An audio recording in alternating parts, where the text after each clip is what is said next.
Bonsoir à tous, bienvenue dans Ça déraille, l'émission vélo qui sait enlever ses vestes, mais surtout les prendre. Au programme aujourd'hui, on va s'intéresser à la Groupama FDJ, Gaudu dans le mal sur Paris-Nice, Lenny Martinez sur le départ. Faut-il s'inquiéter pour l'équipe tricolore? On parle aussi de Tirreno, des casques de la Jumbo, d'Alaphilippe qui ne tient plus sur un vélo, la Jumbo, la Visma, pardon, ça a changé, un peu de cyclisme féminin et pour terminer un zoom sur UAE, est-ce la nouvelle superpuissance sur les grands tours et un quiz pour finir en conclusion parce qu'on me l'a demandé. Et avec moi aujourd'hui, il vit la Dolce Vita en Italie. C'est James Edwards qui est là. Vous allez voir, il y a un meilleur son aujourd'hui, un super fond, ça c'est l'Italie. Ouais, c'est l'air italien, c'est génial. Bonsoir à tous. En Italie, pas pour le tourisme, évidemment, il est là-bas pour Tirreno Adriatico et l'Estrade Bianche, bien sûr, avant. Et celui qui décrypte et se délecte des interviews de James, c'est Théo, qui est avec nous. Bonjour Théo. Salut, alors par contre se délecter c'est un bien grand mot. Quoi? Parce que souvent les questions sont plus longues que les réponses. Ah, ouais, mais ça c'est comme ça. Il garde l'esprit comme dans Ça déraille. James a besoin de prendre un peu la parole, il a besoin de s'exprimer et on va lui laisser du temps aujourd'hui parce que nous sommes tous les trois, il y a un petit peu plus de temps pour parler de beaucoup de choses et notamment de la Groupama FDJ. On va commencer bien sûr avec la première partie, on monte sur le vélo, c'est le moment d'assurer le tempo. T'as fait une bonne sortie aujourd'hui, hein. Papa va rentrer et puis il va aller faire du tempo maintenant, hein. Si on s'intéresse à la Groupama FDJ aujourd'hui, c'est parce que, il y a eu ce petit problème pour David Gaudu qui a voulu enlever sa veste aujourd'hui sur l'étape de Paris-Nice, qui s'est planté, qui est tombé et qui n'a pas réussi à revenir. Donc, première inquiétude, même si on avait déjà quelques doutes sur la forme de David Gaudu ces derniers jours, ces dernières semaines. Et puis, il y a aussi cette information qui prend de plus en plus d'ampleur. Lenny Martinez sur le départ. On a peur pour la Groupama FDJ. On va commencer déjà avec le français pour parler des tricolores avec Théo. Déjà, rien que sur l'étape de Paris-Nice, est-ce que tu penses que c'est plus la chute qui a embêté David Gaudu? Il a pris 6 minutes, aujourd'hui il a lâché, ou est-ce que tu le sentais quand même un petit peu moins bien depuis le départ de cette épreuve et même aujourd'hui? Le truc c'est que quand on me demande si on doit s'inquiéter pour la Groupama FDJ, je suis un petit peu inquiet certes, mais plutôt inquiet qu'on pose la question parce que finalement aujourd'hui la Groupama FDJ elle est 6e du classement UCI sur le classement lycée entre 2023 et 2025. Je suis allé regarder tout à l'heure, je savais qu'elle était très haute. Mais bon, elle est quand même très bien placée. Elle a déjà gagné 4 fois cette saison, avec Lenny Martinez 2 fois, une fois en World Tour avec Laurens Pitty. Laurens Pitty a porté le maillot de leader sur Paris-Nice. Romain Grégoire a fait 2 en Ardèche derrière le leader de Tirreno actuel, Juan Ayuso, et celui qui a battu Remco Evenepoel au sprint aujourd'hui, Skiel Mose. Pour Gaudu, malheureusement, ça m'aurait davantage inquiété si c'était une défaillance à la pédale. Finalement, cette défaillance, elle est provoquée par quelque chose. Certes, c'est un élément dont il est entièrement responsable parce qu'il n'a pas, je pense, à enlever son vêtement dans ce final-là. En revanche, si tu me demandes si je suis inquiet sur le temps présent, j'aurais tendance à te dire non. En revanche, en effet, les nouvelles qui nous arrivent du potentiel mercato futur, elles incitent pas en tout cas à l'optimisme. La Groupama FDJ est plutôt victime finalement de son centre de formation finalement, puisque Romain Grégoire et Lenny Martinez, on savait que c'était des pépites françaises. C'est la Groupama FDJ qui les a signés. Forcément, on s'attend parfois à ce que, vu le potentiel, qu'il y en ait un des deux, peut-être qui aille ailleurs. Et malheureusement, contre l'argent des superpuissances, on va pas pouvoir faire grand-chose. On va essayer d'avoir le sentiment pour James. Alors, c'est vrai que David Gaudu a eu cette chute. Après, il a lâché psychologiquement aussi pour prendre ses minutes et pourquoi pas faire autre chose dans un Paris-Nice qu'il connaît bien, surtout qu'il a terminé 2e l'année dernière. Est-ce que ça va être une déception? On verra bien. Mais surtout, c'est avec la Groupama FDJ qui a déjà perdu Arnaud Démare l'année dernière. Donc, se cherche aussi un côté sprinter. On cherche aussi la relève de Thibaut Pinot. Vu le début de saison d'Arnaud Démare, je ne suis pas sûr que pour l'instant ce soit arrangé au rang de perte. Ouais, pour l'instant, c'est vrai que ça va. Surtout faire l'avocat du diable. Surtout avec les performances de Laurens Pitty. Mais après, si Lenny Martinez, par exemple, avec les infos qui sont données, s'en va, il restera plus grand monde dans la maison. Surtout que David Gaudu est quand même dans une forme oscillante. James, es-tu inquiet, toi? Pas plus que ça. Oh, merci, James. Non, vas-y, je te laisse la parole. On voulait qu'il fasse court, il a fait court. Aujourd'hui, j'ai pris le parti de faire des réponses courtes. Moi, j'ai tout donné, donc je vais être concis. Pas plus que ça. Non, mais vas-y, tu as le droit de t'exprimer. Mais non, mais effectivement, au niveau du sprint, pas d'inquiétude.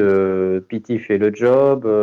Derrière, il faut pas oublier que Paul Penouet est encore blessé, il va revenir, donc lui aussi fera des résultats. Donc à ce niveau-là, je suis pas plus inquiet que ça. Euh, Maintenant, c'est vrai que Godu ne rassure pas des masses et en plus, voilà, il commet des erreurs un peu voilà, regrettables pour lui et surtout pour son matricule. Sachant que Martinez vole pour l'instant, c'est surtout ça. Son statut de leader indiscutable en prend un coup. C'est surtout ça en fait qui est inquiétant. Tu as raison, Après, James. comme tu le dis si bien, voilà, la FDJ collectivement, ça roule. Donc, plus inquiet pour Godu que pour Groupama en soi. Ouais, Stéphane parce Koum. qu'en soi, finalement, sur l'estrade, bon, Madouas, même sans être incroyable, Ouais. je l'ai trouvé en progrès et je suis pas sûr de toute façon que ce soit le principal objectif d'être enfin, d'être à 122% là maintenant. Moi, j'ai trouvé une montée en puissance pour Madouas. Finalement, les seuls X, c'est, comme tu l'as dit, les blessures longues, finalement, et il y en a pas mal, finalement, quand tu fais le compte. Tu as parlé de Paul Penouet, évidemment, pour les Mm. sprints, mais il y a Rudy Mollard qui s'est bien tapé en Australie. Il y a Vandenberg, il y a Konovalova. C'est pour ça que Gruel est passé, je pense, là, en World Tour, dans la World Team, en tout cas, directement dès maintenant, parce que je pense qu'en termes d'effectifs, ils étaient assez courts.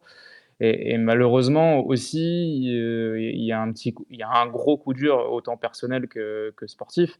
C'est ce qui est arrivé malheureusement à Stéphane Kung. Et là, on est loin du sport d'ailleurs. Ouais. D'ailleurs, grosse pensée à Ouais, au lui Suisse. et sa famille, ses proches, parce qu'en plus, c'est pas si on est un peu cynique, c'est pas la plus belle période même s'il y en a pas, c'est pas la meilleure période dans laquelle ça arrive.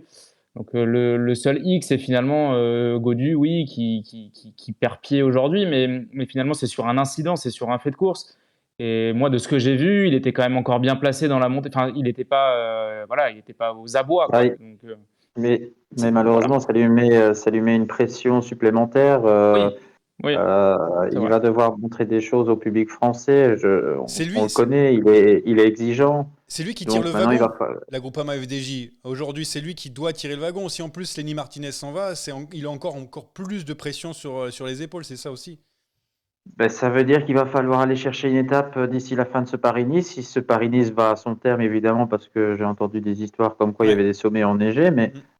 voilà, il va falloir rapidement montrer quelque chose, si pas sur ce Paris-Nice, sur la prochaine course en tout cas, pour assurer un peu tout le monde Euh, et on, lui-même. on me le rappelle dans le chat Cactus sur un vélo qui dit qu'il y a aussi Thibaut Gruel qui vient de signer, enfin qui devait Oui, le rejoindre en d'ailleurs, je le salue 2025. parce qu'il a dit exactement ce que j'ai dit. Donc, Voilà, ouais, bon, bah, il a les et mêmes promis, j'ai pas arguments. regardé, hein. Mais Thibaut Gruel, donc, qui va rejoindre, enfin, qui rejoint l'équipe en 2024 un peu plus tôt que prévu. Il devait arriver l'année prochaine. Tiens, James, garde la parole. Qu'est-ce que tu penses? Alors, on parle de Lenny Martinez chez Bahreïn. C'est une bonne idée, toi qui as un regard un peu extérieur, parce que nous, on est très franchouillard, hein. Ben, je peux comprendre la tristesse des fans, que forcément un coureur français aussi talentueux quitter le concon de la Groupama, forcément ça suscite une tristesse. Mais derrière, moi je vois un seul avantage, c'est justement il pourra fuir la pression médiatique un petit peu de la France. C'est peut-être en soi la bonne nouvelle. Peut-être qu'il a construit là l'un des premiers ingrédients pour pouvoir éventuellement briller au tour plus tard. Ah, Voilà, si j'essaie d'être optimiste. ah Ah, c'est puis Pour vous, en sincèrement, tout cas. sportivement, il y a la place à Bahreïn, parce qu'il y c'est a... pas une Oui. aberration. Je pense que la Bahreïn Victorious, en termes de coureur de grand tour, elle va arriver à un fin de cycle parce que Jack Egg, il a fait ses années. Peyo Bilbao, c'est pareil, ça va commencer un petit peu à serrer. Mohoric, on sait qu'il est très fort sur les classiques, sur les courses d'un jour, mais ce sera jamais un coureur de grand tour. Mm. Vu le budget et vu l'ossature qu'on peut avoir du côté de la Bahreïn, on a perdu Landa, je le rappelle, cette intersaison-là. Donc il y a un espace pour un coureur comme Lenny Martinez. Et puis après, quand on parle de chiffres, si on suit les chiffres qu'on nous annonce, qu'on a lu un peu dans la presse, c'est-à-dire quasiment 1 million d'euros pour sa première saison, et ensuite évidemment on le sait avec des coureurs très jeunes, vous savez que les contrats ensuite, d'année en Ouais, année, on progresse on va jusqu'en de manière 2040. assez forte Ouais. et parfois sans condition de résultat d'ailleurs. C'est ce qui peut parfois un peu influer sur les performances de ces messieurs. Mais forcément, vous pouvez vous poser des questions, hein. On n'a pas réussi en France à gagner une course par étape dans les équipes françaises depuis 2007 et le Dauphiné. Donc forcément, il y a une petite musique qui vous revient que c'est pas forcément dans les meilleures équipes françaises qu'on va gagner des très belles courses. Donc, voilà, je comprends évidemment la déception des fans et évidemment on est tous très heureux qu'un Français court pour une équipe française. Maintenant, on n'a pas déclenché de putsch quand Romain Bardet est parti à la DSM ou quand Warren Barguil courait pour la Sunweb, quoi. Je pense que c'est des coureurs très aimés également en France, donc je vois pas pourquoi ça ferait tant scandale que ça, quoi. D'ailleurs, il y a des comparaisons dans le chat, on dit comme Bardet chez DSM. Alors pour le coup, sans vouloir manquer de respect à DSM, il y aura peut-être plus de moyens chez la Bahreïn pour entourer Lenny Martinez s'il y a besoin à l'avenir, évidemment. Et on me dit aussi que par rapport à l'image, c'est pas vraiment top pour Lenny Martinez. C'est vrai que la Bahreïn... C'est le seul, finalement, oui, c'est le seul, le seul écueil de cette potentielle décision, c'est que c'est certes au niveau de l'éthique, que ce soit au niveau du sponsoring ou au niveau de ce qui a pu se passer avant, à savoir les petits raids qu'il y a eu sur les tours précédents. En effet, c'est pas du plus bel effet. Sans parler du staff, évidemment. Ouais, voilà. Bon, ça encore, nous n'avons aucune preuve dans notre besace puisque nous sommes de très mauvais enquêteurs mais de très bons experts. Bien sûr, vous avez fait vos devoirs, vous avez regardé Paris-Nice, on va enchaîner parce qu'on a parlé de la Groupama FDJ. Maintenant, ça y est, on va parler un petit peu de Belgique parce qu'aujourd'hui, il y a une belle étape, une arrivée au Mont-Bruy. Bon, certes, c'est Santiago Buitrago qui s'est imposé en haut avec le maillot jaune de Luc Plapp, mais derrière, il y avait une petite bataille pour les favoris. On attendait le duel Remco-Primoz Roglic.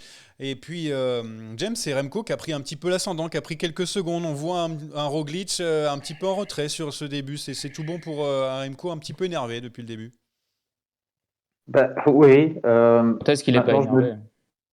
Oui, bon, ça c'est aussi une autre question. Non, voilà, on a des petits éléments. Oui, Remco est bien. Hein, Remco est, oui. il est là, ça c'est sûr. Maintenant, pour Roglic, moi je suis encore en point d'interrogation parce que sur les images que j'ai vues du Mont-Bruy, ça m'avait l'air fort étroit comme route. Donc pour passer, à la fin, il y avait quand même beaucoup de monde. Je me dis en fait, là, les 2 secondes qu'il perd aujourd'hui, c'est peut-être juste à cause de ça. Donc je vais attendre avant de dire que Remco a pris le dessus sur Roglic. Mais néanmoins, Remco est prêt pour le match de ce week-end s'il a lieu. Tu vois, Johan, tu nous demandais tout à l'heure si on était inquiet pour la Groupama FDJ à cause de David Gaudu. La rentrée de la Bora, et en tout cas le début de saison de la Bora, même si Vlasov a bien marché sur les courses espagnoles, sur le chrono hier c'était compliqué. Alors certes, il y a eu la pluie, etc. Et on a senti dans les interviews ce matin, pour les avoir dérochés un petit peu en profondeur, que malgré le petit sourire de façade et les communications sur les réseaux, etc., il y a eu un petit point hier soir de fait par Roglic. Je pense qu'on n'était pas très content du chrono par équipe.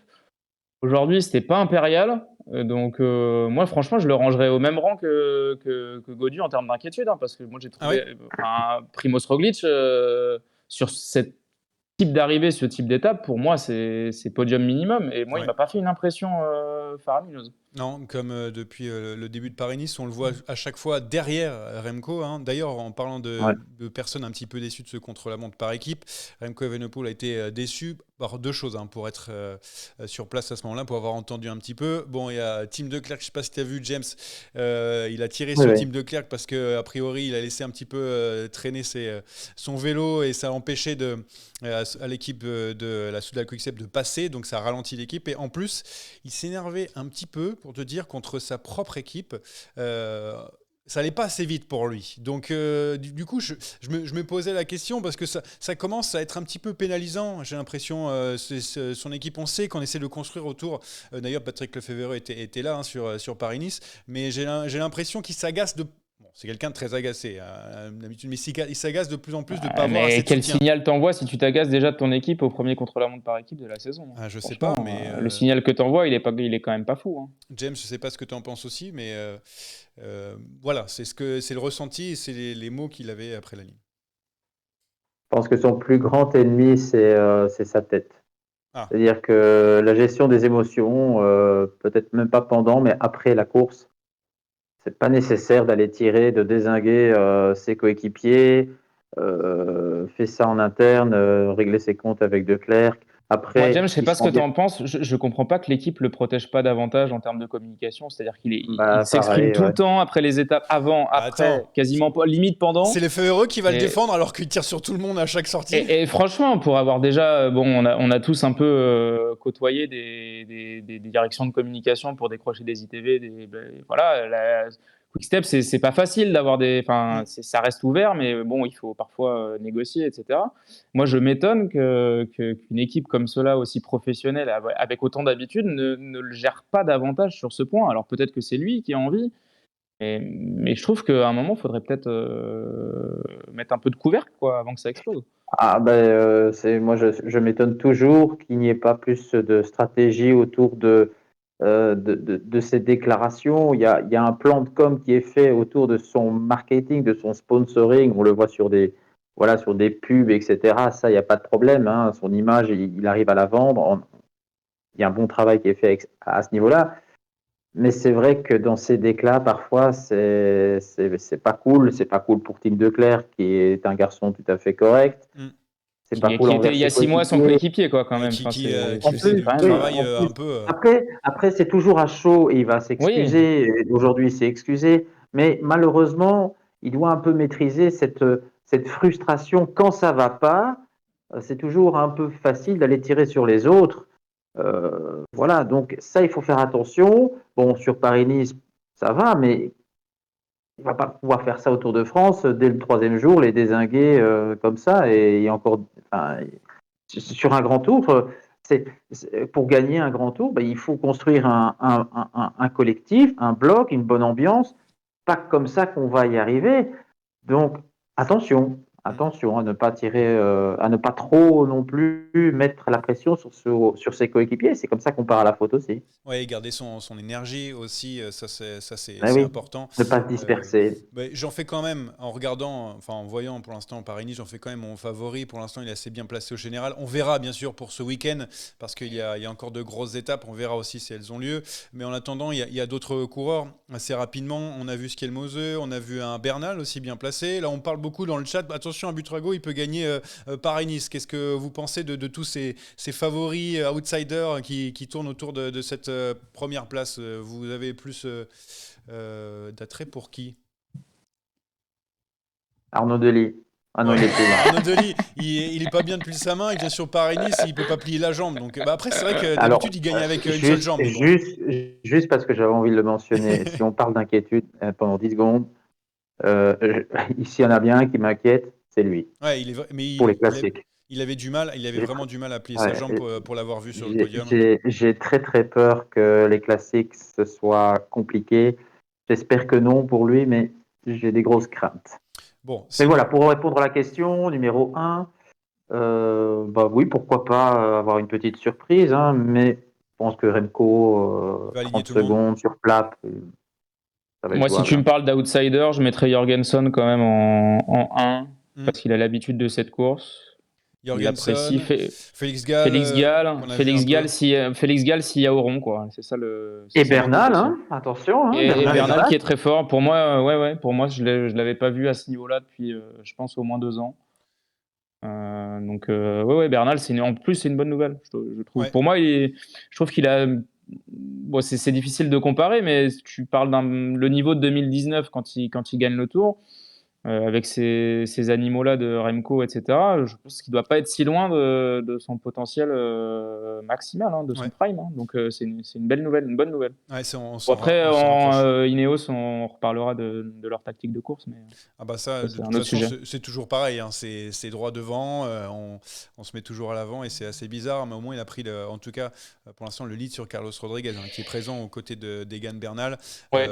Carlos Rodriguez, pour l'instant, c'est pas brillant non plus. Ouais. On parlera de UAE Emirates aussi un petit peu plus tard dans la deuxième partie, parce qu'il cartonne un petit peu partout. Je viens de voir le classement, alors c'est toujours sympa. Rigoberto Urán est dans le top 10. C'est toujours incroyable de le voir, il est toujours présent pour sa dernière saison parmi les professionnels, toujours discret, mais toujours bien présent à son âge. On passe tout de suite en attaque, on n'attaque pas, parce qu'il y a beaucoup de choses à dire là-dedans. Attaque de Pierre Rolland encore une fois. Personne ne réagit. Alors, il y a pas mal de choses. On peut parler des casques, on peut parler de Tirreno, on va en parler bien sûr, James. on en profite avec toi. On peut parler de Alaphilippe aussi. En parlant de Alaphilippe, parce que la dernière fois qu'on l'a vu, c'était sur l'Estradé. Et malheureusement, ça s'est fini assez tôt. Il y a aussi Lotte Kopecky et Demi Vollering. Je voulais avoir ton avis, James, parce que les deux, elles sont bien tirées des cartouches comme il faut. Ça m'a bien fait plaisir. Et je pense que tu as 2-3 choses à dire dessus. On va commencer avec les casques. Tiens, dans l'ordre, peut-être que ça va intéresser Théo. Pour les casques de chrono, non, pas tant que ça. Ou alors, finalement, l'UCI. Donc, on a vu, les nouveaux casques de la Visma. Vous avez vu avec, je sais pas, en mode astronaute. Chaussettes. Voilà, on avait déjà des anciens casques donc l'année dernière avec des cagoules qui vont être interdits par l'UCI, qui va regarder, qui va se pencher dessus. Moi, j'ai toujours l'impression qu'ils ont toujours 10 ans de retard, l'UCI. C'est incroyable parce que c'est pas comme si on les découvrait aujourd'hui. C'est juste que là, il y a une nouvelle forme, quoi. Personne ne parlait. A priori, ça fait... Non, Non, mais franchement, moi je trouve que c'est bien qu'on réagisse quand même. Bon, peut-être un peu tard, mais je trouve ça bien parce que franchement, quand on les voit en action, je trouve ça ridicule. Aussi bien la cagoule que les casques, ça ressemble à rien. C'est c'est-à-dire juste, que même leurs coureurs se foutent se foutent de la gueule des casques. Donc, voilà, quand on a vu voilà. en référence à la publication d'Attila Walter sur Instagram, Ouais, bon, pour moi, c'est oui, un peu des confettis, quoi. Franchement. ouais. Mais c'est bien qu'on revienne à une forme de normalité parce que franchement, c'est plus ridicule qu'autre chose sur des chronos. Ça ne ressemble vraiment à rien au niveau du style, tout simplement. C'est moche. Enfin, Mais c'est impossible. Donc c'est bien. on se rapproche aussi du cyclisme, je sais pas, du cyclisme de vitesse. C'est ce que fait François Pervich, je crois, l'ancien de la Non, mais piste. ça illustre surtout l'argent qu'on peut mettre dans la recherche et développement pour gagner peut-être une demi-seconde au kilomètre, quoi. Ah Donc, oui, ouais. on parle de cyclisme, pas de vitesse non plus pour le dopage, et encore pour aussi dopage financier, entre guillemets, bah, c'en est un exemple, malheureusement. Et on parle aussi de la sécurité, hein, parce que c'est vrai que les coureurs sont de plus en plus Ouais, bien sûr. vraiment tête baissée sur leur machine pour gagner un maximum d'aérodynamisme. Et c'est vrai que il faut trouver des routes bien droites, parce que au bout d'un moment, ils Maintenant, vont on a des toujours être... consignes où le coureur il baisse la tête et c'est dans les oreillettes qu'on dit attention, le virage Ouais. est dans 20 mètres, quoi. Et donc, ouais, c'est compliqué. Tiens, Théo, question comme ça. Est-ce que Julien Alaphilippe, c'est bientôt la fin? C'est une question que d'ailleurs de nos amis en roue libre qui posent la question. Est-ce qu'à force de chuter, il va rage quitter? Moi, j'ai peur. Hein. Moi, je te le dis, j'ai peur. Mais bon, après, est-ce que tu as un autre sentiment? J'ai quand même tendance à dire que quand on enchaîne pas des bêtises, mais quand on enchaîne Des des trucs malchances, ouais. négatifs en vélo, on a du mal à s'en sortir. Donc, pour l'instant, Tirreno, on n'a pas trop vu de grand-chose. Je pense que James, tu l'as plus vu que moi et plus parlé, plus vu évoluer. Je pense que James sera plus intéressant sur cette question. Alors, allons-y. Je déteste la question. Ah, attends. Bien sûr, c'est un Non, avis. mais c'est juste c'est du putaclic, quoi, cette question. Bientôt la fin. C'est digne de sport.fr, quoi. C'est pas Ah, possible, quoi. Non. Non, il n'est pas fini. Doucement, il est dans une mauvaise passe. Oui, dans la tête, forcément, ça va pas trop, puisqu'avec toutes ces histoires en début de saison, les chutes, etc. Mais aujourd'hui, il était là dans le final pour replacer Merlier. Donc, s'il était vraiment à ce point-là à la rue, il n'aurait déjà pas fait ça. Donc, et Mais c'était l'étape le cas était déjà hier sur évidente. le sprint, hein. C'était Oui, déjà. voilà. Et l'étape du jour, aujourd'hui, il y a plus de 5 heures de sel, il fait dégueulasse, il fait froid, ça pleut tout le temps. Franchement, s'il était cuit et mort pour le vélo, il ne serait pas là. Voilà, donc non, pas fini. On peut encore voir quelques belles petites choses. Soyons optimistes pour lui. bon, on est optimiste, on espère. Allez, on va parler juste. Alors, avant de aller sur Tirreno, dernière petite question. Lotte Kopecky, Demi Vollering sur l'Estradé. On va pas parler d'Estradé homme parce qu'on a vu Pogacar, il est parti à 80 km. À partir de là, le résumé est fait. On n'a pas grand-chose d'autre à dire. Mais là, par contre, juste pour cette petite brouille, petite brouille. Je dis brouille, hein, j'en sais rien, mais ça commence à être de plus en plus difficile. Hein, on va pas se mentir. Ah, voilà. Voilà. Oui, oui.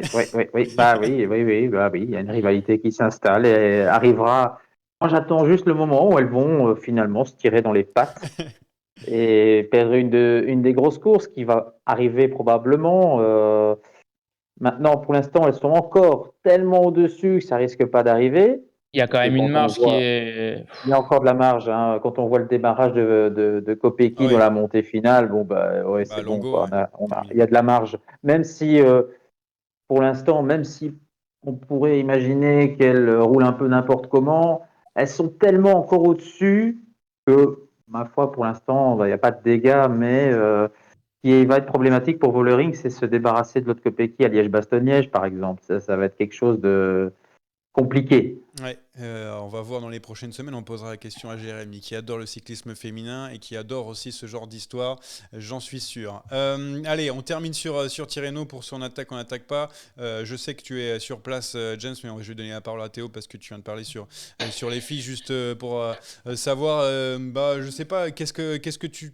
Il y a plusieurs choses, il y a Philipsen qui a gagné le premier duel, après il est tombé.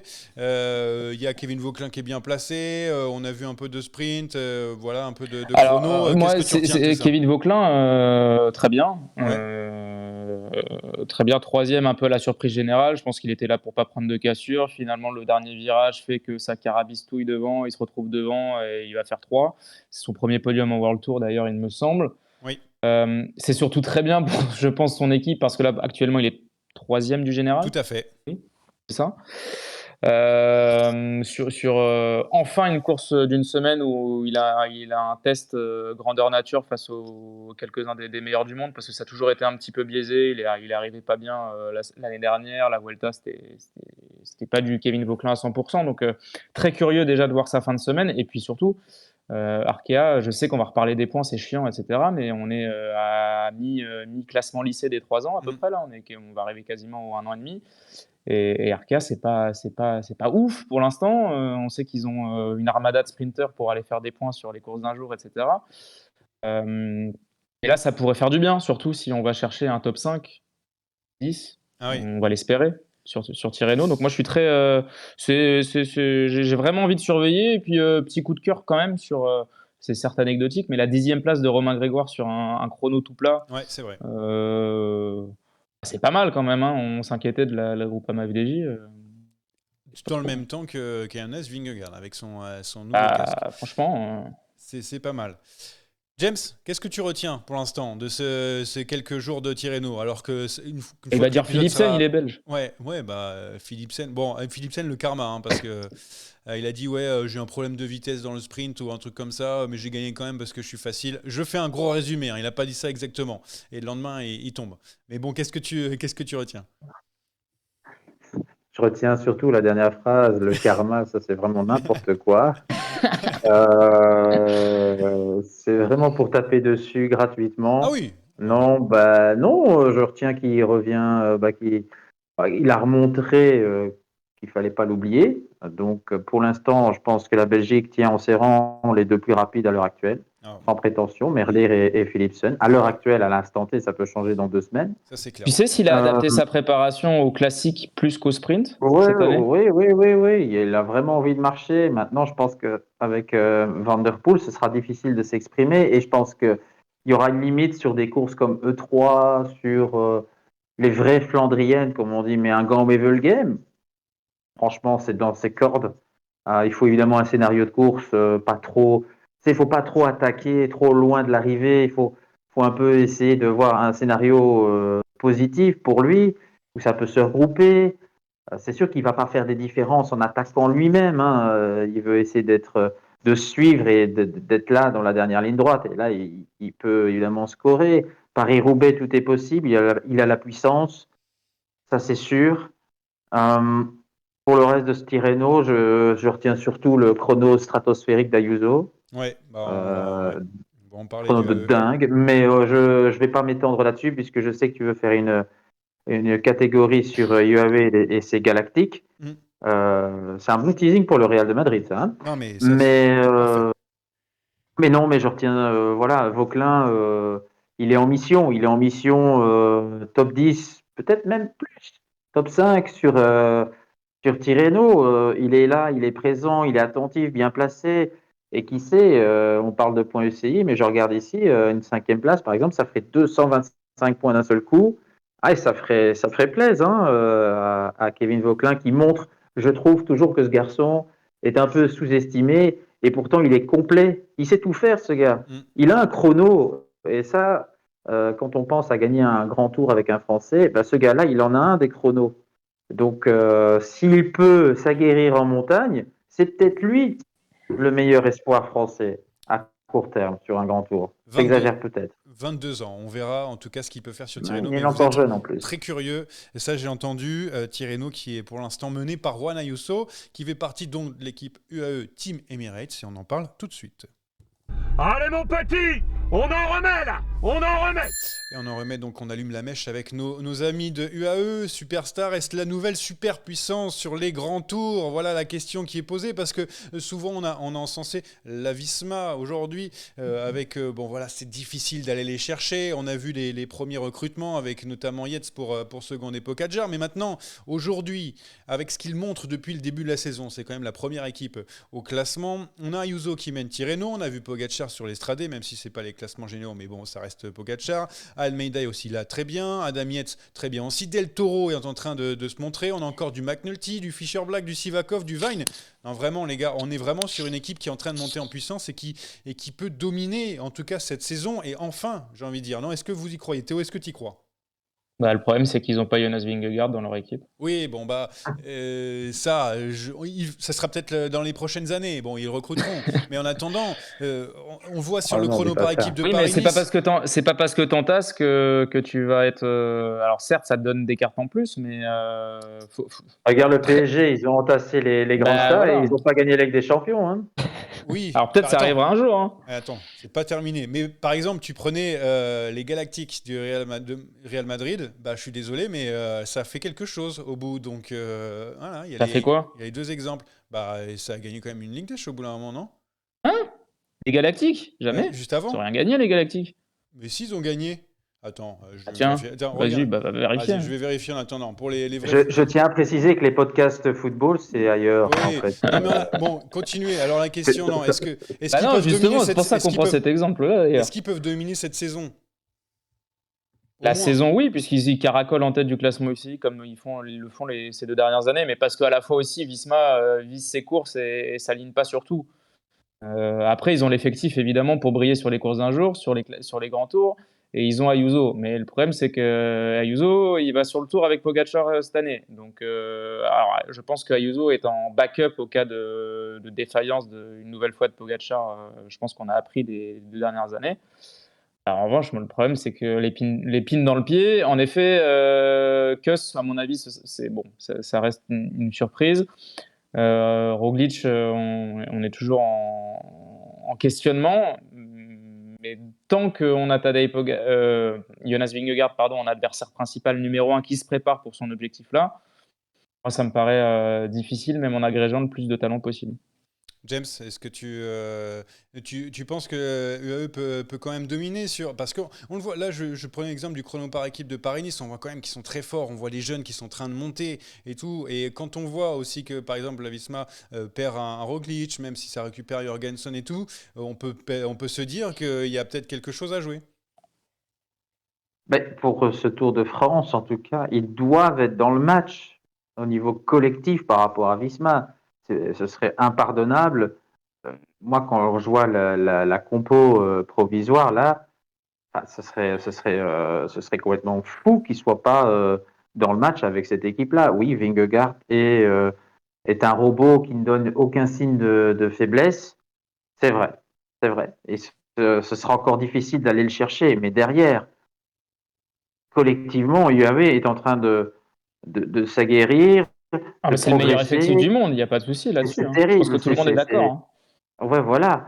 Donc, normalement, si tous ces gars-là dont on parle continuent leur progression logique, à terme, je crois qu'UAE va dépasser Visma en termes de collectif. Maintenant, il faut voir par rapport aux Danois volants, intouchables, infaillibles. Est-ce que ça va continuer encore? C'est ça la question. Non, mais après, regardez aujourd'hui sur Paris-Nice, ils étaient 4, Ouais, donc 4 leaders après le chrono qui gagne hier. Très bien. Ce matin, on se posait tous la question pour qui on va rouler, quelle est la carte, machin. Tout le monde disait sensiblement un léger avantage à Joao Almeida comparé à Jevine et McNulty qui avaient un peu chié dans la colle à UAE. Donc voilà, on donnait un petit avantage à Almeida. Résultat, ce soir, quel est le premier UAE? C'est Brandon McNulty, je pense, Ouais, qui a perdu son maillot. oui, Voilà.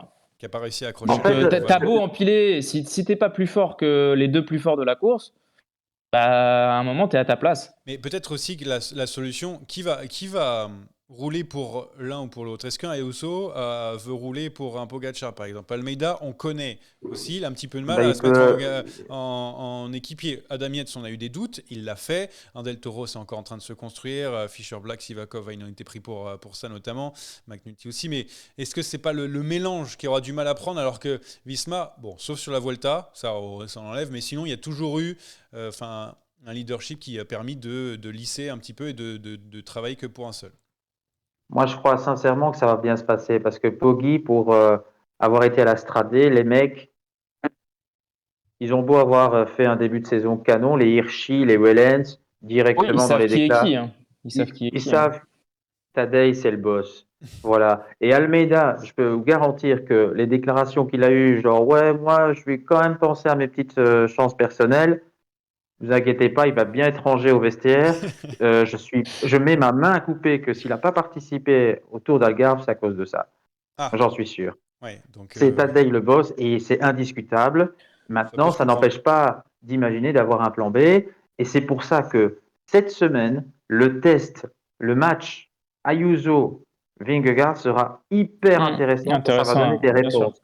Ça va donner des réponses. Alors là, il a 22 secondes d'avance. Bon, c'est beaucoup et peu à la fois, mais ce sera hyper intéressant. L'étape de je ne sais plus laquelle, C'est l'avant-dernière, je l'avant-dernière. crois, voilà, elle va être très instructive et elle va justement aussi permettre de peaufiner un peu le plan pour le Tour de France. Est-ce qu'Ayuso est en mesure, sur une ascension comme ça, de faire le match avec le double vainqueur du Tour de France? Si oui, ça va forcément influencer. Sinon, Poggi est le boss et Ayuso devra rouler comme Yates l'a fait, tout en se disant bah, attention quand même à ne pas se donner non plus dès le kilomètre zéro, mais en gardant un petit peu pour faire un classement général. On ne sait jamais. Yates troisième, hein, on n'est jamais à l'abri d'une chute, euh, sauver les meubles. Donc voilà. Bon, Moi, Voilà, moi j'attends. je suis intimement persuadé qu'au-delà de l'instant T de cette saison, de la saison prochaine, etc., Mhm. que UAE prépare depuis 2 ans l'après Vingegaard. C'est-à-dire que certes, ils ont Pogacar qui est le meilleur coureur du monde. Ils savent que Jonas Vingegaard est le meilleur coureur de grand tour du monde. Ça fait une petite différence. Et pour moi, ils cherchent le successeur de Vingegaard. Parce que pour moi, je pense que Vingegaard, à un moment, ne pourra plus tenir ce niveau de sacrifice et ce niveau sport. C'est un point de vue personnel, hein. Oui. Je pense que Jonas Vingegaard vieillira moins bien. Et donc, c'est le sens des recrutements depuis quelques années de UAE qui recrutent de plus en plus jeunes et de partout, de tous les profils. C'est-à-dire qu'on cherche. On cherche sa pépite, tout comme la Visma cherche sa pépite également avec Nordhagen, avec Strand Agnes pour les classiques, etc. Donc moi, je pense que Ayuso, il est plutôt programmé et encore plus Del Toro pour la succession. Et c'est pour ça, ça reste dans mon fil de pensée qui me fait dire que malgré l'effectif qu'ils ont, tant qu'il y aura Vingegaard, ce sera compliqué pour eux. Pas impossible, je dis pas impossible. Je pars du principe juste qu'il passe avec un palier en moins, en tout cas une carte en moins à chaque fois.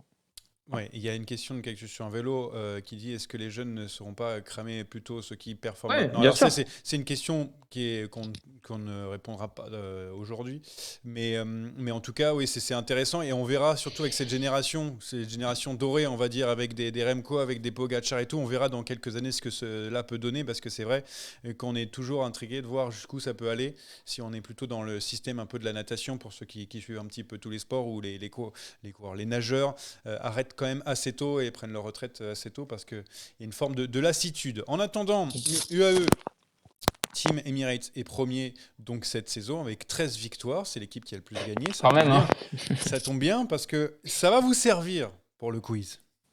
Ah, merde.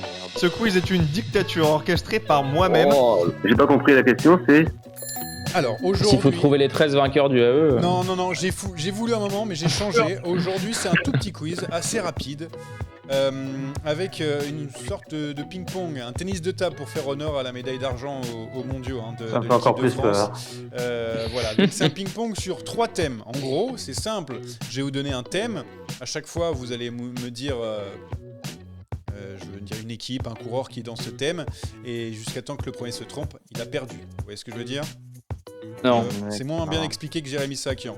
Par exemple, le premier thème, c'est les 10 meilleures équipes de la saison.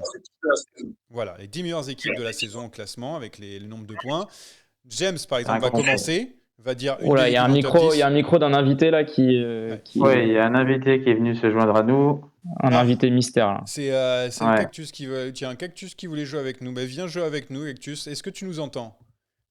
Oui, c'est bon. Oh, ok. Bon, alors, écoute les Donc j'annonce explications. qu'on a perdu. Ouais, écoute les explications. Je vais vous donner la parole donc un Tu après as l'autre. perdu. Et donc, du coup, par exemple, pour les 10 meilleures équipes de la saison, vous allez me donner une dans les 10. Une fois qu'elle est dite, vous pouvez l'autre concurrent ne peut plus la donner jusqu'à temps que quelqu'un se trompe et est éliminé. On continue jusqu'à ce qu'il n'y ait plus qu'un seul qui C'est reste quoi les meilleures équipes? C'est-à-dire au classement UCI au classement UCI. ou tout des à classements fait. des victoires? Classement UCI. Je vais d'ailleurs le D'accord. chercher pour que ça soit bien. Ouais, mais comme il classement faut. UCI de l'année 2024 ou sur le classement lycée sur 3 ans? Ouais. Alors, Tu dis ça pour trouver la bonne page ouais, je trouve la bonne page. Moi, j'ai celle. J'aimerais bien, ouais. J'ai les 10 meilleures équipes de cette saison. Ah, On est allez, quoi Au 5 mars. Ah, au 5 ok. mars. Allez, James. vas-y, fais péter. Tu commences. Donc, c'est les équipes masculines. Les équipes masculines, bien sûr. Cactus, voyons. Bon, alors je vais prendre facile, UAE, Team Emirates. C'est une bonne réponse. Théo. Visma. Visma, c'est bon. Pour l'instant, vous êtes dans l'ordre. Premier et deuxième. Ensuite, Cactus. Décathlon AG2R. Qui est troisième. Ça veut dire qu'il est chaud. Parce que moi, j'aurais jamais dit Décathlon AG2R. Qui est troisième. James, c'est à toi. Il nous reste 7 du coup. J'ai déjà peur là maintenant, ça me saoule ce jeu. Qui a bien marché? Ah, Israël a bien marché. Israël a bien marché. Israël est 12e. Au revoir, James. Théo, à toi. Bah, je l'ai dit tout à l'heure, Groupama, je suis sûr. Groupama FDJ, J'ai regardé tout à 7e l'heure. position. C'est bon. Bah, Cactus. oui, bien sûr, on en a parlé en plus. Cactus, à toi. Ouais. Lotto Destiny. Lotto Destiny, 4e position, mon cher James. C'est une bonne réponse. Théo, tu reprends la main à ton tour. Lidl. Lidl Trek, 8e position. Il en reste encore, attendez, 1, 2, 3, 4. Cactus. Ah, c'est Jayco. T'as dit la Jayco. La Jayco est 11e. C'est une victoire de Théo. Premier point pour Théo. Donc, il y reste encore 2. Je vous ai fait 3 thèmes aujourd'hui. Premier point pour Théo. Deuxième thème. Étant donné qu'on a beaucoup parlé des jeunes qui sont très forts depuis le début de l'année, les 10 meilleurs jeunes moins de 23 ans de cette année, Wow. j'ai été sur les points Pro Sakinstat. Attention, pas UCI, parce que voilà, Ça va mis être ça de compliqué. côté. Ça. Oh là là. C'est compliqué. Moins de 23 ans. Je vais moins de donner 23 un ans. indice, James. Il y a des Belges. Voilà, c'est un indice Ouais. que je te donne. Et donc, du coup, on va commencer par Cactus cette fois-ci. Tu finiras, James. Oui. Un Belge, Van Edveld. Van Elveld qui est en bâtard. première position cette saison. C'est bon. Théo. Fisher Black. Fisher Black est donc 5e. C'est une bonne réponse. James. Del Toro. Del Toro, 7e position. C'est bon. On refait un tour. Cactus. Lenny Martinez. Lenny Martinez, 4e position. C'est bon. Théo.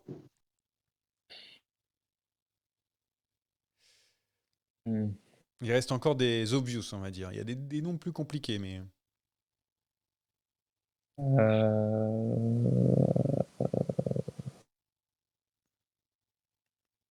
Attention Théo, tu joues la montre. Tu as plus que 3 secondes. 3. Je vais tenter Ayuso. Ayuso, 3e position, c'est largement bon. C'est une bonne réponse. James. J'espère qu'il a moins de 23 ans, Laurence Pitty. Laurence Pitty est 2e. Bravo les gars. Il reste encore, Bien joué. 1, 2, 3, 4. Et il reste, alors pour vous dire, le 6e, le 8e, 9e et 10e du classement. Cactus, c'est à toi. Le Cerf Junior. Ah, bien joué. William Le Cerf Junior, 10e, c'est une bonne réponse. Oh, ouais. Bravo, Joli. il ne reste plus que Joli. 3. Théo, à ton Il en reste tour. 3 3. Donne des indices, non? Non, Ah, il moi veut j'en pas... ai un. Ah, ok, bon, bah alors je donne pas d'indice. Oh là. J'en ai un, mais je suis pas sûr Euh... qu'il est bon. C'est ça le truc. Ouais, moi aussi j'en ai un, mais je pense qu'il sera pas bon. Moins de 23, hein. Ouais, il y a un obvious et 2 plus difficiles. Je vais tenter Morgado, il a beaucoup couru. Morgado, Ah non, non, ce n'est pas merde. dedans, Morgado. Donc c'est Ouf. éliminé. Ouais, je sais pas combien. Je vais regarder en attendant combien il est. James, à toi. Ouais, franchement. Ben non, mais j'allais dire celui-là, donc ça tombe très bien. Morgado, il est 18e. Ah ouais, 18e. Pourtant, il a été très fort. Je fais pas le Bon, classement. alors Encore une ça fois. me met complètement dans les choux avec tout ça, moi. Oui, attention, si tu te trompes, c'est Cactus qui emporte cette deuxième manche. Oh, Romain Grégoire. Romain Grégoire, c'est pas bon, 15e de la saison. Il restait encore Olaf Koy, il restait encore Ah ouais, Oscar Only, con. il restait encore alors Bastien Tranchon, mais sauf que ça a été mis à jour entre temps à laquelle j'ai regardé. Kevin Vauclin vient de rentrer dans les 10. Voilà. Je viens de le voir, mais j'avais pris juste avant la fin de cette étape de Tirreno. Ma foi. Attention. Dernière manche, et c'est Théo qui va commencer cette fois-ci. Ensuite, ce sera James, ensuite Cactus, parce que c'est le plus fort. C'est l'effectif de l'auto? Non, c'est 13 victoires cette saison pour UAE. Ouais. 13 victoires.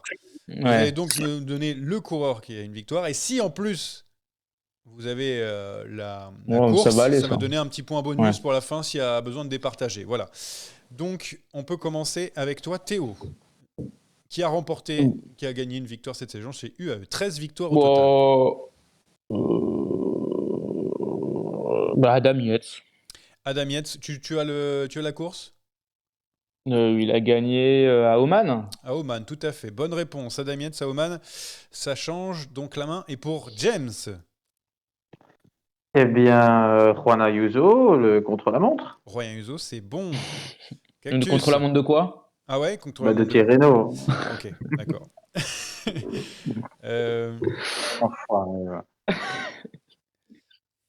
Cactus, à toi. Est-ce que le contre-la-montre par équipe, ça compte? Alors, c'était une surprise, j'aurais pu la donner. C'est bon, ça compte. Non, mais tu l'as trouvé où, là, ton participant, là? Bah, c'est bon, c'est une bonne réponse. J'ai été dans mes winners cette saison. L'équipe entière est donc vainqueur. Donc, ça fait partie. Tu repasses à Théo pour un nouveau tour. Pogacar sur l'Estradé. Pogacar sur l'Estradé, c'est vrai que personne ne l'a dit. C'est une bonne réponse.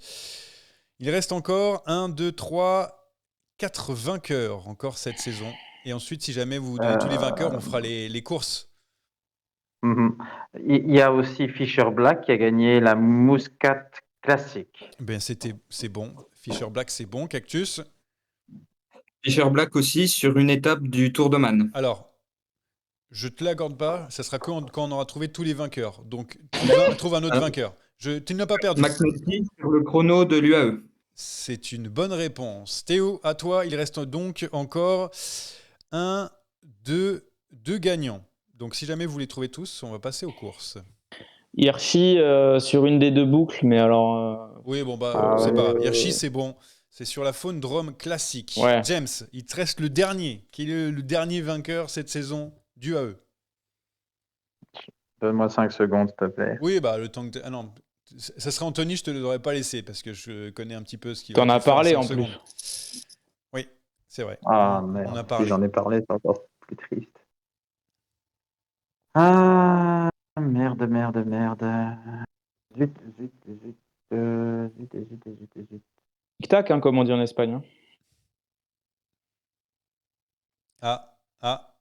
Allez, 3 secondes, James. 3. Del Toro, Del Tour Down Under. Toro, bravo, c'est une bonne réponse. Del Toro, Tour Down Under. Vous êtes tous égalité. Pour le buzzer. Alors, du coup, Cactus, j'ai déjà ta réponse pour Finn Fischer Black sur le Tour de Oman que tu as donné. Il me reste donc, vous avez donné Brandon McNulty pour UAE. Donc, il me reste sur les victoires, une victoire d'Ayuso et 2 victoires de Brandon McNulty. Moi, je sais. Théo, vas-y. Moi aussi. McNulty, c'est en Espagne. Oui. Tour Tour de Valence. Tour de Valence, c'est bon. James, si tu réponds, vous êtes égalité. Je mettrai égalité et vous serez tous vainqueurs de cette manche. Tu me réponds où a gagné Royan Ayuso a gagné. Ben, il a gagné aussi sur les manches françaises alors. Peut-être. Ah non, Trofeo Laguelia. Non, c'est Lenny Martinez. Non, j'ai rien dit, je corrige. Alors, Non, c'est bien, il a gagné en France. oui, bah, C'est pas une réponse, ça. oui, il a c'est gagné pas en une France. réponse. Il a gagné en France. Ah, c'est il a pas gagné grave. l'autre manche que Hirschi n'a pas gagné, voilà. Ça Si me tu plaît veux. plus. C'était la faune Ardèche classique. J'ai accordé tout à l'heure, c'est bon. Messieurs, vous avez été très bons sur AE, vous avez bien suivi. Et il y avait donc McNulty qui avait gagné une étape du Tour de la Communauté de Valence, mais bon, je ne vais pas le donner parce que, évidemment, vous avez tout donné. Bravo. Vous étiez. T'as une question très bonus forts. J'ai une question bonus. Bah, d'accord. Attends, je vous fais une question bonus. Faut bien départager. Ouais, alors. J'ai gagné, non? Il n'y a pas 2-1 là? Non, parce qu'il y a Cactus qui a gagné la deuxième manche. Ah C'est oui, un ça truc fait 2-2. Très, très facile. Est-ce que vous pouvez me donner le coureur... Non, Mats Pedersen est premier au classement des victoires. Si vous me donnez le nombre de victoires cette saison, vous me dites le nombre. 7 pour James. C'est le premier qui répond. Enfin voilà, si jamais c'était 7, James... C'est 7, James... 4. 4, 7. Et Cactus, tu dis combien pour Mats? 6. Nous avons un gagnant, c'est celui que l'on ne voit pas à l'antenne, c'est Cactus. 6 victoires pour Mats Pedersen Ouais, cette saison. Voilà, vous avez voulu vous départager. Et donc c'est lui. Bessèges avec une étape et la Provence avec 3. Non mais c'est bon, c'est bon. Allez, on lui coupe le micro à lui là. Allez, hop là. Ça va, c'est bon. Hop, tiens, je le mute là. Je regarde quand même Laisse-moi si deux t'as secondes. pas été magouillé le truc. Ouais, Attends, c'est bon, je l'ai muté, on l'entendra plus. Parce que c'est bon, il a trop ramené sa science. Cactus, il est beaucoup trop fort. Il a gagné le quiz. Je suis désolé, moi une victoire c'est quand on lève les bras, hein, donc Ouais, ça fait 4. Bon, moi ça me va. Beaucoup trop fort. C'est la dernière fois, Hugo. Paris, quand même, pour finir. Ah ouais, ça fait 6. Ah, c'est même pas vrai. Bon, qu'on mette Paris, c'est vrai. Très rapide, les gars. Tiens, vous êtes tous les deux plutôt du côté de Tirreno, donc c'est très simple. On va dire qui va gagner Tirreno pour vous, plutôt que faire Paris-Nice, puisque vous êtes plus du côté italien. Qui va remporter Tirreno? On a parlé de Juan Ayuso, on a parlé de Jonas Vingegaard, on a parlé de Kevin Vauquelin, peut-être pas pour la victoire.